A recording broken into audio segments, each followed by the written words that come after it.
कहानी का शीर्षक है सफलता की नींव। महेश और पारस अच्छे दोस्त थे। कुछ समय पहले ही दोनों के पिता का ट्रांसफर एक अच्छे शहर में हुआ था। दोनों के पिता बैंक में जॉब करते थे और दोनों का परिवार एक ही कॉलोनी में रहता था। दोनों का शहर के अच्छे स्कूल में एडमिशन हो गया था। महेश और पराग दोनों दोस्त तो थे, लेकिन दोनों की आदतों में बहुत बड़ा अंतर था। महेश अपनी पढ़ाई को लेकर बहुत सीरियस था, इसलिए वह पढ़ाई पर बहुत ध्यान देता था। वह स्कूल से घर आता और घर के कार्यों में हेल्प कर देता था। उसके चाचा जी एक अच्छे बिजनेसमैन थे। महेश को बिजनेस में बहुत रुचि थी, तो वह कभी कभी अपने चाचा जी के साथ रहकर उनकी बिजनेस एक्टिविटीज को देखता था, ताकि बिजनेस के बारे में कुछ सीख सके। लेकिन पारस को पढ़ाई में बहुत कम रुचि थी। उसका स्कूल से आने के बाद बाकी दिन खेलने, दोस्तों के साथ गपशप करने और खाली बैठने में बीत जाता था। स्कूल के बहुत से बच्चे पारस को ज्यादा पसंद करने लगे, क्योंकि वह स्कूल में खूब मौज मस्ती करता था। अपनी अपनी आदतों की वजह से दोनों के बीच दूरियां बढ़ती चली गई। पारस और उसके दोस्त महेश का मजाक बनाने लगे थे। कभी कभी वह महेश की मजाक बनाते समय कहते थे कि यह तो हमेशा ही या तो पढ़ता रहता है या फिर किसी और काम में लगा रहता है। यही करता रहेगा तो एंजॉयमेंट कब करेगा। महेश उन्हें समझाने की कोशिश भी करता था, एंजॉय तो कभी भी कर लेंगे, लेकिन अभी तो करियर बनाना है। लेकिन पारस और उसके दोस्त उस पर बहुत हंसते थे और कहते थे, अभी से स्ट्रगल करके क्या होगा, यह उम्र एंजॉयमेंट की है। अभी लाइफ एंजॉय नहीं करेगा तो क्या बूढ़े होकर करेगा। एंजॉय कर एंजॉय, बाद में तो जॉब करनी है, फिर समय कहाँ मिलेगा, तब तो लाइफ में स्ट्रगल ही स्ट्रगल होगा। लेकिन इतना सब होने के बाद भी महेश उन्हें समझाने के अलावा कुछ और नहीं कहता था। ऐसे ही समय बीतता चला गया। महेश और पारस दोनों की स्टडी पूरी हो चुकी थी। यह वह समय था जब महेश के पिता का ट्रांसफर किसी दूसरे शहर में हो गया और कुछ समय बाद ही पारस के पिता का भी ट्रांसफर किसी नए शहर में हो गया। कुछ ही दिनों में दोनों एक दूसरे को भूल चुके थे। समय की गति बहुत तेज होती है। 6 साल बाद की यह घटना हुई। दिल्ली की एक बहुत बड़ी कंपनी की बिल्डिंग में एक नव युवक ने बहुत तेजी के साथ कदम रखा। वह अंदर गया और एक कुर्सी पर बैठ गया। आज उसका जॉब के लिए इंटरव्यू था। जैसे ही उसे बुलाया गया तो वह तुरंत उठा और इंटरव्यू रूम में चला गया। रूम में प्रवेश करते ही उसके कदम अचानक से थम गए और वह चौंक गया। उसके सामने लगभग 10 लोग बैठे थे।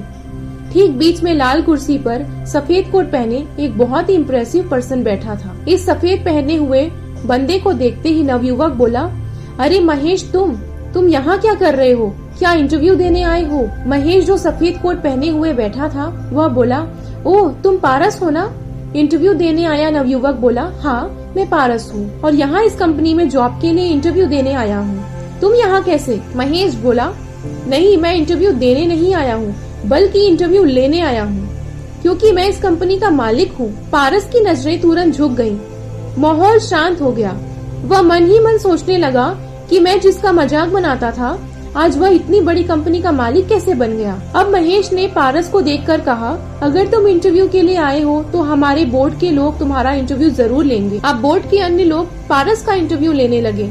5 मिनट बाद ही बोर्ड के लोगों ने पारस को रिजेक्ट कर दिया और कहा, आपके पास जो डिग्री है यह बताती है कि आपकी स्टूडेंट लाइफ बहुत कमजोर रही है और आपके पास कोई जॉब एक्सपीरियंस भी नहीं है, अतः हम आपको जॉब पर नहीं रख सकते। पारस तुरंत महेश की तरफ मुड़ा और महेश के सामने रोने सा मुंह बनाते हुए बोला, मैं पिछले 3 साल से जॉब के लिए स्ट्रगल कर रहा हूँ। बहुत सी कंपनी में इंटरव्यू दे चुका हूँ, लेकिन सभी जगह रिजेक्शन हो चुका है। तुम मेरे दोस्त रहे हो, कृपया मुझे नौकरी पर रख लो। महेश ने कुछ देर सोचा और बोला, मेरी कंपनी की सफलता का राज यही है। मेरे यहाँ जॉब करने वाले लोग काबिल हैं, जो एक दूसरे के काम से मोटिवेट होकर और भी ज्यादा काम करते हैं। मैं नहीं चाहता कि उनके बीच ऐसा व्यक्ति पहुँचे जो उन्हें खाली बैठने और मौज मस्ती करने को प्रेरित करे, अतः मैं तुम्हें जॉब पर नहीं रख सकता। बहुत दुखी होते हुए पारस बोला, तो क्या मुझे अब कहीं जॉब नहीं मिलेगी? क्या मैं ऐसे ही जीवन भर संघर्ष करता रहूंगा? तब महेश हल्की सी मुस्कुराहट के साथ बोला, यही जीवन का सच है मेरे दोस्त। मैंने अपनी स्टूडेंट लाइफ में बहुत स्ट्रगल किया ताकि पूरी जिंदगी खुशहाली और मौज मस्ती के साथ बिता सकूं और एक सफल व्यक्ति कहा जाऊं। और तुमने अपनी स्टूडेंट लाइफ में बहुत मौज मस्ती की और खेल में बिता दी।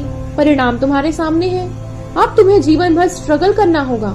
मैंने जो चुना वह मुझे मिल रहा है और तुमने जो चुना वो तुम्हें मिल रहा है। तभी पारस वहाँ से उठा और ऐसे चल दिया जैसे जीवन भर संघर्ष करने का वह संकल्प ले चुका हो। कहानी से आपने क्या सीखा? सो moral of the story is, दोस्तों यह कहानी ही नहीं बल्कि जीवन की सच्चाई भी है जो हमें जीवन का यह संदेश देती है कि या तो जीवन में उस समय स्ट्रगल कर लो जब आप स्टूडेंट हो, ताकि बाद में पूरी जिंदगी मौज मस्ती के साथ खुशहाल और सफल जीवन व्यतीत कर सको, या फिर स्टूडेंट लाइफ में मौज मस्ती कर लो ताकि जीवन भर संघर्ष करते रहो। चुनाव आपके हाथ में है, आप जिसे चाहो चुन सकते हो। अगर आप चाहो तो महेश बन सकते हो और यदि आप चाहो तो पारस बन सकते हो। बताओ आप क्या बनना चाहते हो, महेश या पारस? दोस्तों यह सभी जानते हैं कि किसी भी इमारत की लाइफ इस बात पर निर्भर नहीं करती कि वो कितने मंजिल की बनी है, बल्कि इस बात पर निर्भर करती है कि उसकी फाउंडेशन कितनी मजबूत है, उसकी नींव कितनी मजबूत है। किसी भी स्टूडेंट लाइफ में उनकी नींव ही होती है जो उन्हें मजबूत बनाती है। किसी की भी स्टूडेंट लाइफ उसकी नींव ही तो होती है, और यदि नींव मजबूत है तो आप उस पर कितनी भी बड़ी बिल्डिंग बना सकते हो, अर्थात कितनी भी बड़ी सफलता उस नींव के सहारे प्राप्त की जा सकती। लेकिन यदि नींव ही कमजोर है तो बिल्डिंग का भरभरा कर गिरना तो लगभग तय ही है। अतः दोस्तों आज का लाइफ मैसेज वैसे तो सभी के लिए है, स्पेशली यह यूथ और स्टूडेंट के लिए है जो अपने जीवन के उस मोड़ पर है जहां उनके जीवन की नींव तैयार हो रही है। उनकी आज की स्ट्रगल ही उनका बेहतर भविष्य तय करेगी। आज की गई उनकी स्ट्रगल से उनके अंदर ऐसी आदतें बन जाएंगी जो जीवन में किसी भी मोड़ पर परेशानी आने पर उन्हें हिम्मत देंगी और उन्हें सॉल्व भी कराएंगी। तो आप आज चाहे जो भी कर रहे हो, चाहे स्टडी कर रहे हो या गाना सीख रहे हो, चाहे इंजीनियर बनना चाहते हो या अफसर बनना चाहते हो, कुछ भी करना चाहते हो, तो बस इतना कर लो कि आज स्ट्रगल कर लो, आज मेहनत कर लो,